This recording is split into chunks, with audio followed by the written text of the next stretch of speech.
इस वक्त हमारे साथ एक खास मेहमान जुड़े हैं, आजाद समाज पार्टी के अध्यक्ष चंद्रशेखर आजाद। बहुत बहुत स्वागत है आपका और धन्यवाद समय देने के लिए। चंद्रशेखर आजाद जी, पिछले कुछ दिनों में, पिछले 2-3 दिनों में कई तरह की बातें सामने आई आपको लेकर, आपकी पार्टी को लेकर। इस समय हम ये जानना चाहते हैं आपके मुंह से कि आपकी स्थिति यूपी के चुनाव में क्या है, आप कहां हैं, आप अलग हैं सपा के साथ, आप जाएंगे कहीं और जाएंगे, आप क्या करेंगे? देखिए, धन्यवाद, आपने मुझे अपने चैनल पे मेरी बात रखने के लिए बुलाया। जहां तक मैं समझता हूं, मैं जब आपने ये शो शुरू किया, मैं आपको सुन रहा था।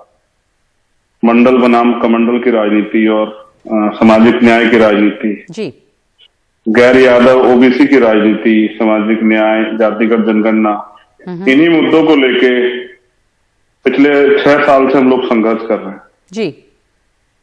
और मेरा ये प्रयास भी था कि एक बड़ा अलायंस बने।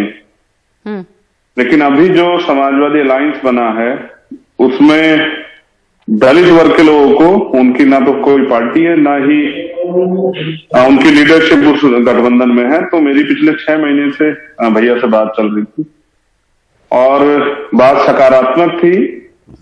अचानक पता नहीं क्या हुआ है, जिस प्रस्ताव के साथ मुझे बुलाया गया था उस प्रस्ताव से हटके ना के बराबर जो है प्रतिनिधि देने के नाम पे मैंने उनसे नाराजगी जाहिर की और मैंने उनको मना कर दिया कि भाई इस तरह से घर बुला के अपमान करना ये अच्छा नहीं है।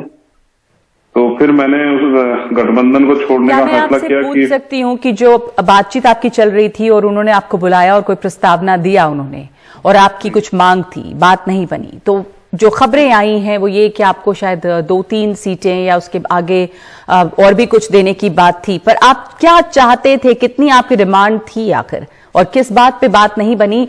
रंजिश है कहां पे?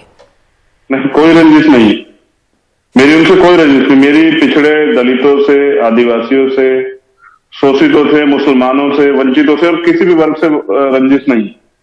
मैं कोई यहाँ झगड़ा करने के लिए नहीं हूं। मैं तो लोकतंत्र में जो डॉक्टर अंबेडकर ने वोट किए का अधिकार दिया वंचित वर्ग के हर व्यक्ति को। आपकी रंजिश अखिलेश यादव से है, अखिलेश यादव से नहीं है? नहीं, मेरी नहीं। तो फिर आप चुनाव में किस लिए हैं? किसी लालसा के साथ हैं? आप चुनाव में हैं या चुनाव में नहीं है उत्तर प्रदेश के? हाँ, ये सोचने का नजरिया हो सकता है, लेकिन मैं समझता हूँ अगर आप मुझे बात रखने का मौका दिया तो मैं आपको पूरी अपनी बात को सही तरह से समझाता हूँ।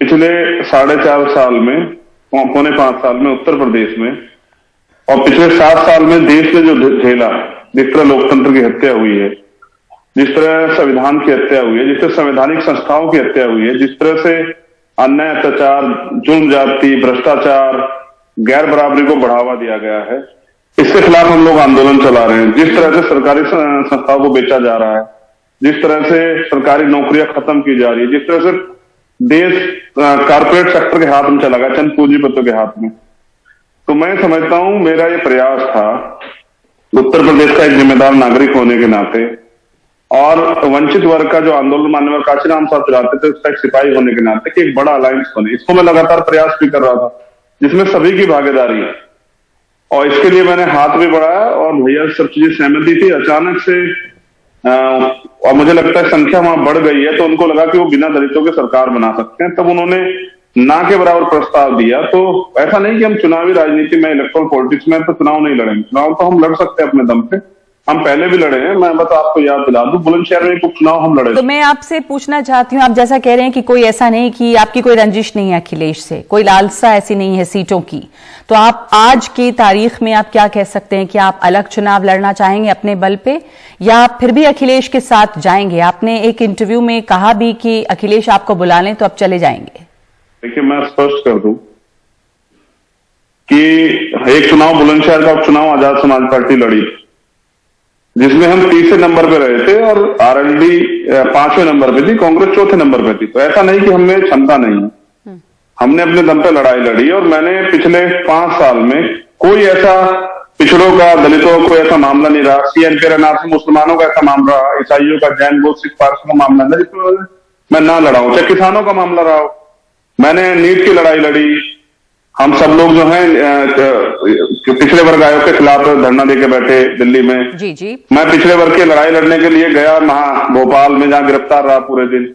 मैंने 69,000 शिक्षक भर्ती के मामले को हम लोग लड़े 3 दिन में वहां। मैं जान रही हूँ कि आपने बहुत काम किया और लड़ाई लड़ी। मैं आपसे एक सवाल दोबारा पूछ रही हूँ, मैं आपसे एक दोहरा रही हूँ अपने सवाल को। मैं एक बार पूछ लूं कि आप अखिलेश यादव के साथ जाएंगे? बहरहाल सीटें ऊपर बात बनी या ना बने, मैंने क्या बताया कल, मेरी बात जो है ना वो थी 25% दलित समाज के लोगों के सम्मान की।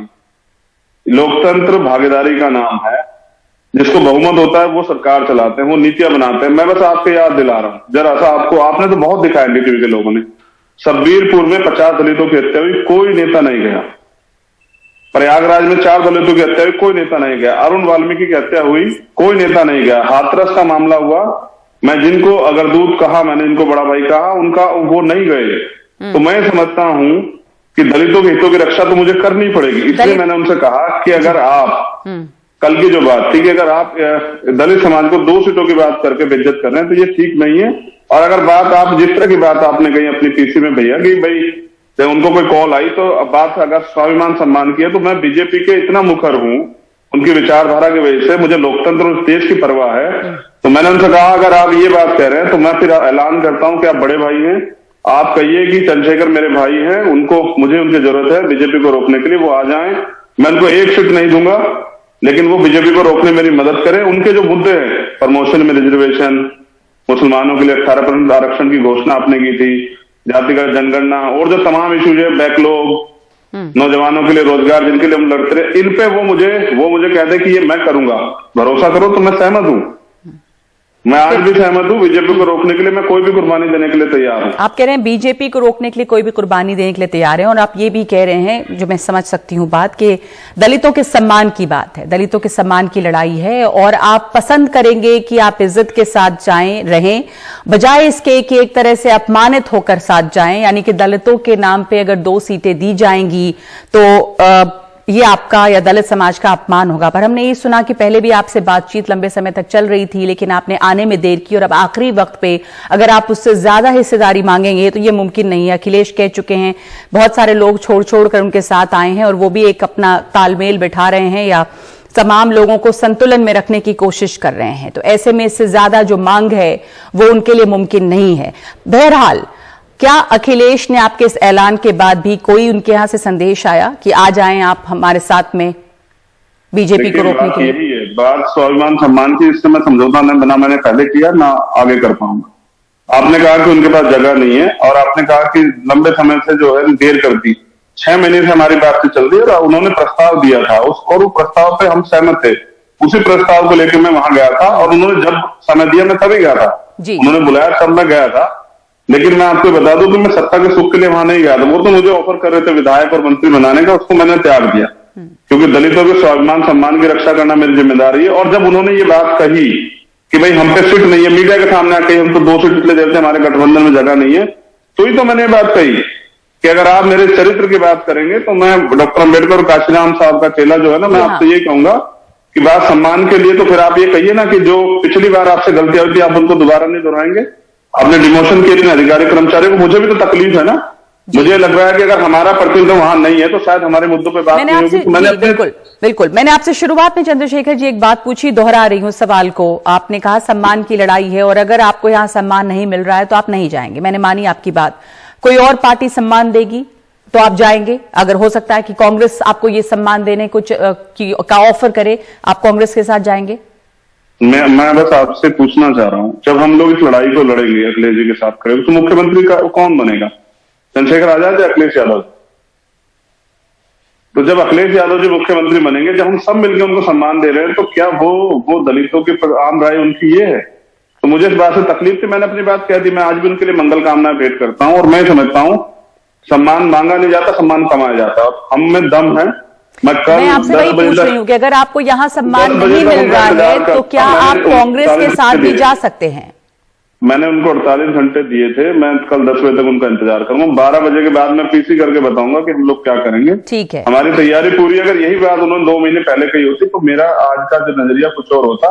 बाकी रही बात सम्मान की, तो मैं समझता हूं कि मैं इसलिए तकलीफ में हूं क्योंकि मुझे इस प्रदेश की और देश की परवाह है। हमारे देश को भारतीय जनता पार्टी बेच रही है, ये सरकार बेच रही है, और जो भी गठबंधन का फैसला है वो कोर कमेटी लेगी। मैं तो अभी जो मुझे इजाजत दिया गया मैं उसका काम कर रहा हूं। मैंने प्रयास किया था, मैंने अपनी राय भी रखी थी कि जो बटा विपक्ष है उसको इकट्ठा किया जाए, और वो लोग उस पर काम कर रहे हैं। जो हमारे लीडरशिप का आदेश आएगा मैं उसको मानूंगा। मैं भी आजाद समाज पार्टी भीम आर्मी का कार्यकर्ता हूं, लेकिन दलितों के सम्मान से समझौता नहीं कर सकता हूं, क्योंकि मैंने तो हाथरस में अपनी बहन को जो है ना रात को 2 बजे जलता हुआ देखा है, और नेता अपने घरों में थे। तो मैं समझता हूं कि अपने लोगों की सुरक्षा करनी पड़ेगी।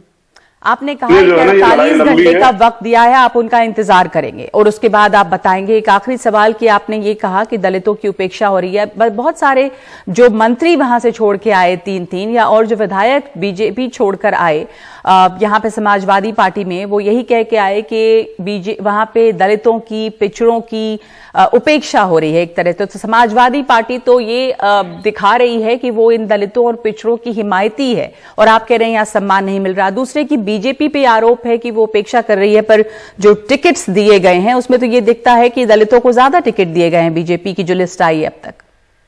देखिए, आप लोकतंत्र की हत्यारी और भारतीय संविधान के विरोधी जो है, जिसको भारतीय जनता पार्टी हम कहते हैं, जो इस देश को बेच के इस देश को खोखला कर चुकी है पार्टी।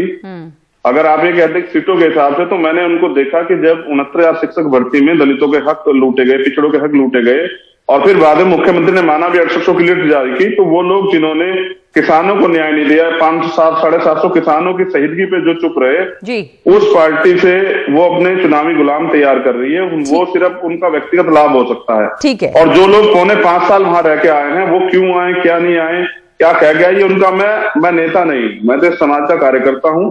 इसलिए मैं समझता हूं कि मुझे हमारी लड़ाई अपने कंधों पे लड़नी है, तो मैं तैयार हूं उसके लिए। कल 12 बजे के बाद जो है ना, मैं दिखाऊंगा कि दलितों में कितना दम है, और दलित अपने दम से अपनी लड़ाई को लड़ना जानते हैं। और मैं सिर्फ दलितों की इसलिए बात कर रहा हूं कि प्रतित्व की बात थी, वरना मैं 85% बहुजन समाज के लोगों की बात करता हूं। कभी मैंने मुस्लिम भाइयों की, सिख भाइयों की, बौद्धिस्ट भाइयों की, ईसाई भाइयों की, पिछड़ों की, अति पिछड़ों की, पसमानदाओं की, कभी किसी लड़ाई में मैंने अकेला नहीं छोड़ा, चाहे आदिवासियों का मामला हो। मैं हमेशा खड़ा और आगे भी खड़ा रहूंगा। मेरी राजनीति इलेक्शन के बाद खत्म नहीं होगी। मैं तो चुनाव के बाद फिर मैदान में रहूंगा। और अगर हम लोग कल कुछ अच्छा बन जाता, हम लोग साथ हो जाते हैं, फिर भी दलितों का हनन होगा, तो मैं अपनी सरकार के खिलाफ खड़ा हो जाऊंगा। मुझे फर्क नहीं पड़ता है। बड़ी बात कही आपने। सम्मान से समझौता नहीं करता हूँ। जी, बेहतर, हम याद रखेंगे इस बात को। और चंद्रशेखर जी, इंतजार करेंगे कल का। आप जैसा कह रहे हैं कि 12 बजे तक आप फैसला लेंगे और बताएंगे कि दलितों की कितनी ताकत है। बहुत शुक्रिया हमसे बात करने के लिए।